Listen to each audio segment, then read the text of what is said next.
रूस के कजान में ब्रिक्स समिट से पहले भारत और चीन के बीच बॉर्डर एग्रीमेंट हुआ है। दोनों देशों के बीच एलएसी पर गश्त को लेकर सहमति बनी है।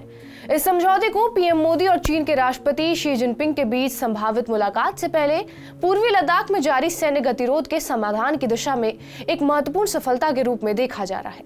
समझौते की जानकारी विदेश मंत्री एस जयशंकर ने खुद दी।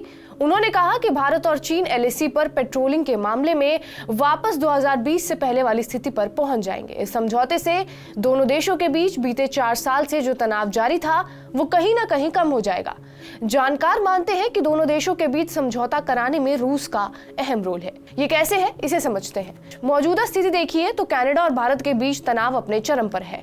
कनाडा के 4 दोस्त अमेरिका, न्यूजीलैंड, यूके और ऑस्ट्रेलिया उसके साथ खड़े हैं। ये सभी देश 5 आइज के सदस्य हैं और दूसरी ओर दूसरा समूह है ब्रिक्स। कजान में इसके समिट से पुतिन अमेरिका और दुनिया को मैसेज देना चाहते हैं। पुतिन दुनिया को यह बताना चाहते हैं कि अमेरिका ने कनाडा का साथ देकर यह बता दिया है कि वो किसके ज्यादा करीब है। दूसरी ओर रूस है जो हर मुश्किल में भारत के साथ खड़ा है। वो नहीं चाहता था कि उसके 2 दोस्त आपस में लड़े। भारत के विदेश सचिव के मुताबिक हाल ही में भारत और चीन के मंत्रियों के बीच कई दौर की बैठक भी हुई है। मिस्त्री ने कहा कि भारत और चीन के राजनयिक और सैन्य वार्ताकार पिछले कई हफ्तों से अलग अलग मंचों पर जाकर एक दूसरे के करीबी संपर्क में भी रहे हैं। राष्ट्रीय सुरक्षा सलाहकार अजीत डोभाल सितंबर में रूस गए थे। इसके अलावा रूस का ऐसा करने के पीछे उसका बहुत बड़ा स्वार्थ भी बताया जा रहा है। पुतिन नहीं चाहते हैं कि भारत और चीन आपस में लड़े।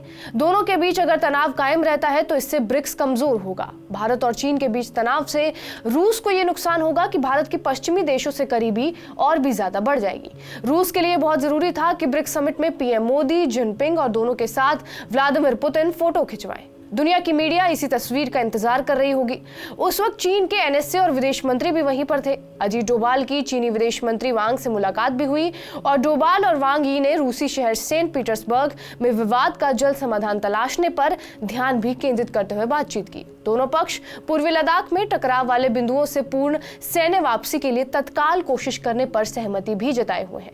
बैठक में डोभाल ने वांग से कहा था कि द्विपक्षीय संबंधों को आम रखने के लिए सीमावर्ती क्षेत्रों में शांति और स्थिरता और एलएसी का समाधान बहुत ज्यादा जरूरी है। तब रूस की मीडिया में इस पर खूब चर्चा हुई थी कि रूस ने भारत और चीन को एक टेबल पर लाने की कोशिश की है।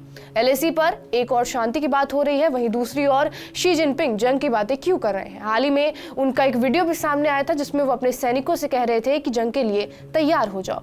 जिनपिंग ऐसा बयान पिछले 3 साल से दे रहे हैं। दरअसल आने वाले सालों में चीन के लिए सबसे बड़ा फोकस ताइवान रहने वाला है। अमेरिका का ध्यान रूस यूक्रेन जंग और इजराइल ईरान के तनाव पर है। अगर ऐसे में चीन और ताइवान के बीच जंग हो जाती है तो दिक्कतें अमेरिका के लिए बढ़ जाएंगी। इसे देखते हुए चीन भी जानता है कि भारत के साथ समझौता करना अच्छा फैसला है और इससे रूस भी खुश हो जाएगा। बहरहाल आपका इस वीडियो पर क्या कुछ कहना है हमें कमेंट बॉक्स में जरूर बताएं।